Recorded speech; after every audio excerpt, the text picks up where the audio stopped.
Why does Bill Gates, who's not a virologist, he's not a researcher, he's not a scientist, he's not a doctor, for God's sake, I don't even think he has a college degree, but he's on mainstream media talking about the impact of this virus on humans. He's forming the vaccine conveniently for the problem that his minions have created. So is that a money play then? If he owns the patents, does that mean he can make a lot of money from the virus, or is this about power and control? It's not about power because they have all the power. It's not about money because they have all the money. This is about a much more sinister agenda.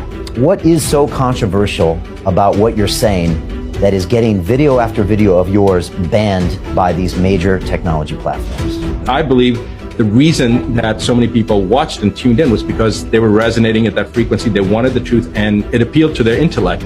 I think the reason it's being censored is for the exact same reason. The powers that be don't want the information, the truth out there. And so anything that is getting traction and that they can see that people want, that they're hungry for, they're going to shut it down. And then when you start seeing that on a global agenda, there's something going on censoring everybody, there's a problem, and there's a big problem. And it's not the COVID-19. It's the pretense of the COVID-19 and what they're going to create that's coming down the pipeline. And it's already happening. Look at the world now. You're at most of it locked down, in total fear of even stepping outside the house, willing to do whatever it takes, people willing to rat out each other for going against the laws. I mean, it's the most valuable commodity in the world, fear, isn't it? More valuable than power, than money, than influence. If done right, you can get anything you want. They're basically telling you that, look, there's a ferocious dog. That's the danger. That's a COVID-19. It's barking outside your door, or it's a pack of dogs, and it's barking outside your door, and don't open the door, stay inside. And I'm telling you that if you open that door, not only are you going to find that there's no dog, it's not even a poodle, it's a tape recording of a dog.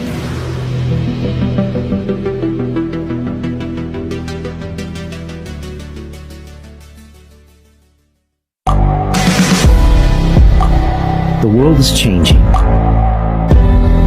Inspiration is everywhere. It has never been so easy to connect, share, and bring people together. We're learning from others and finding the best in ourselves. Challenging our beliefs. Sharing our vulnerability. Overcoming our fears. Transforming ourselves so we can transform the world. How far can we go? This is London Real. I am Brian Rose. My guest today is...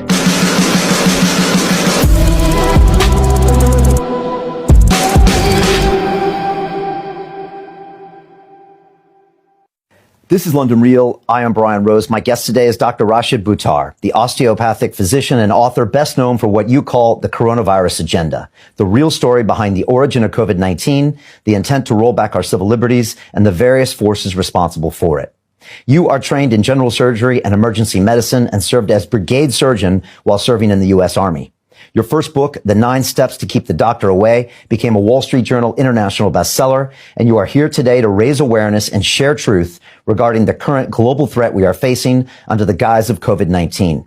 A video of you with over 9 million views was recently banned on YouTube, so to avoid further censorship, we've decided that you will be streamed live through our new digital freedom platform located on our website at londonreal.tv. Dr. Buttar, welcome to London Real. Thank you, Brian. I appreciate that. And I'm honored to be the first person on your live stream. Great. I'm really looking forward about getting into it. You know, first of all, just welcome to the Digital Freedom Platform. It's an independent technology solution that is of the people, by the people, for the people. And just anybody watching this, if they could please share this out, because we don't have the benefits of these trillion-dollar technology companies and all of their algorithms. And I just want to say to you, Doctor, that I pledge to you that none of this will be edited and that anyone can watch the full version of this episode free without censorship or banning on londonreal.tv/Buttar.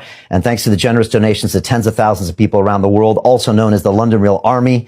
And for anybody wanting to become a founding member of this digital freedom platform, they can go to londonreal.tv/freedom to donate. Here at London Real, we've been a platform for free speech since 2011. And Doctor, I'm excited to have you on today. So I don't know where to begin. I think maybe on this video of you with over 9 million views that was banned on YouTube last week. I mean, what is so controversial about what you're saying that is getting video after video of yours banned by these major technology platforms?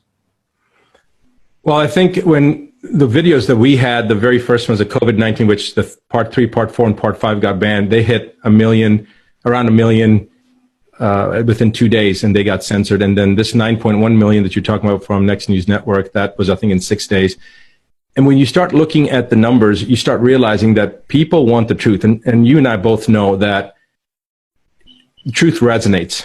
And when it resonates, and when another individual, another person picks up on that resonance, it's like a magnet. And some people may not know what I'm talking about. Other people may think I'm talking about foo-foo, stuff.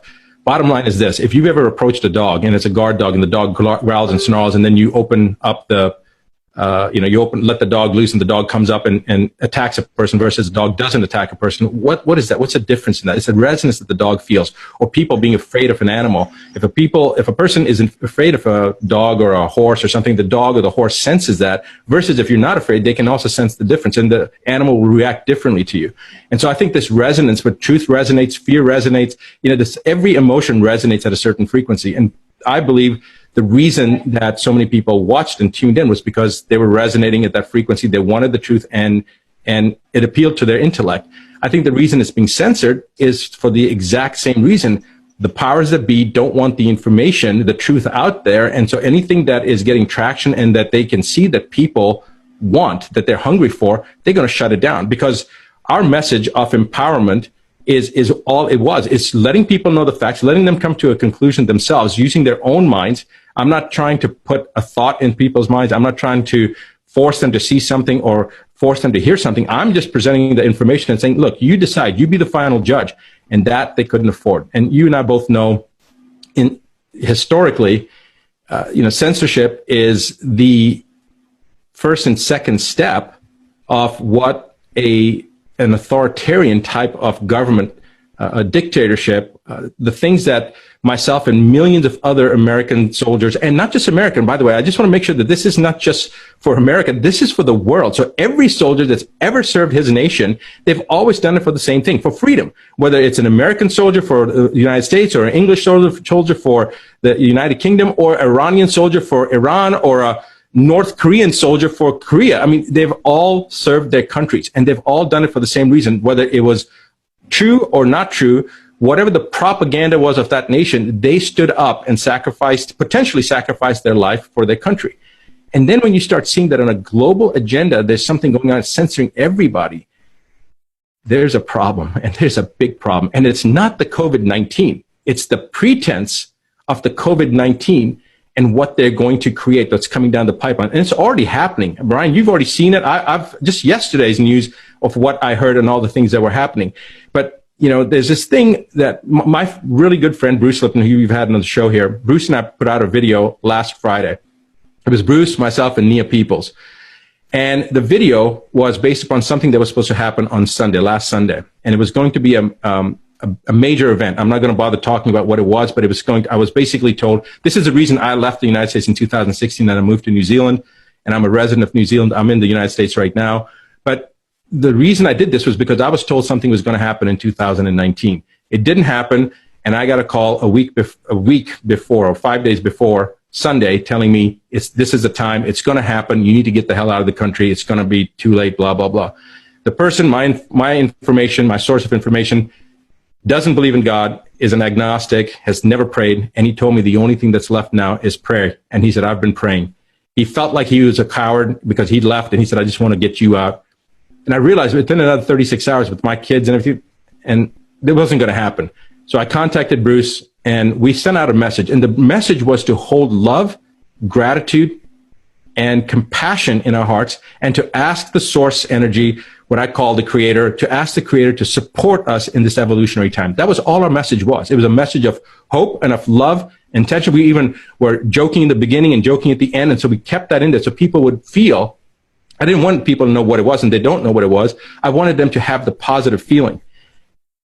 And because it resonates at a certain frequency. And do you know that message got censored? YouTube didn't censor it, and Facebook didn't censor it, to their credit. But emails that were being sent, 200, 300 emails between people being totally censored. Margaret, Bruce's wife, called me and said, what is this? Why are they censoring this? This is just a message of love. Because again, the most important thing that they are trying to hit